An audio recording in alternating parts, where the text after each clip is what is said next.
Cast list കൊണ്ട് മാത്രം തന്നെ അത്യാവശ്യം നല്ല രീതിയിൽ പോപ്പുലാരിറ്റി നേടാൻ സാധിച്ച സിനിമയാണ് ദ ഹൗസ് മെയ്ഡ്. സിഡ്നി സ്വീനിയും അമാൻഡ സേഫ്രൈഡും ഈ ഒരു സിനിമയിൽ ഉണ്ട് എന്നുള്ളതാണ് ഇതിൻ്റെ ഏറ്റവും വലിയ പ്ലസ് പോയിന്റ്.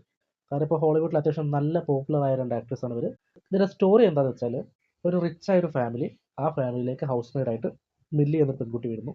പുറമെ നിന്ന് നോക്കുമ്പോൾ ഇതൊരു കംപ്ലീറ്റ്ലി നല്ലൊരു ഫാമിലിയാണ് തോന്നുമെങ്കിലും അടുത്തുള്ളവർക്കറിയാം ഇവർക്കിടയിൽ പ്രശ്നമുണ്ട്, സൈക്കോട്ടിക് പേഴ്സണാണ്, അങ്ങനെ ചെറിയ കാര്യങ്ങളൊക്കെ അടുത്തുള്ളവർക്ക് അറിയാം.